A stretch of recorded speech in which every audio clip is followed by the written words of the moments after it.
আসসালামু আলাইকুম ওয়া রাহমাতুল্লাহ ওয়া বারাকাতুহু। প্রিয় দর্শক, যেখানে আছেন দেশ দেশের অন্তর থেকে আপনারা দেখছেন, আমি এখন মান্নাননগর হাইওয়ে রোডে আছি।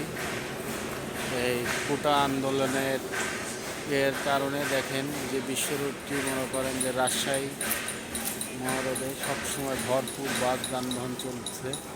সেই চলতো, কিন্তু এখন আপাতত আজকে সারাদিনে এরকম কোনো গাড়ি দেখা যাচ্ছে না কোটা আন্দোলনের জন্য।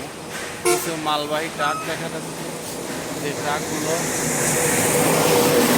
পণ্য নিয়ে যাচ্ছে, খাদ্যপণ্য আছে, এইগুলো কারণে হয়তো এসব ট্রাকগুলো চলাচল করতেছে।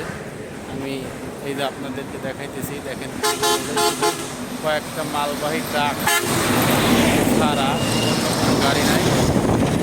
শুধু কোটা আন্দোলনের জন্য এই আজকে সারা বাংলাদেশে এরকম বেহাল অবস্থা, গাড়ি করে দিয়েছে।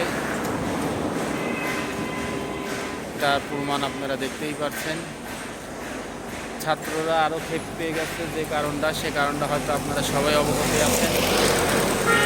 সে কারণটা হলো ছাত্রদেরকে প্রধানমন্ত্রী শেখ হাসিনা উনি রাজাকারের বাচ্চা বলছেন নাকি, সে কারণে হয়তো ছাত্ররা আরও বেশি ক্ষিপ্ত হয়েছে, যার কারণেই বেহাল অবস্থা।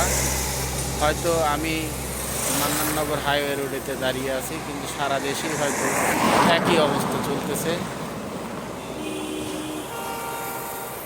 এই যে দেখেন, সারা দেশে একই অবস্থা।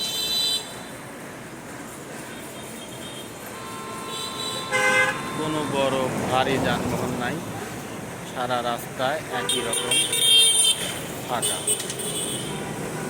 আর মালবাহী ট্রাক ব্যতীত অন্য কোনো গাড়ি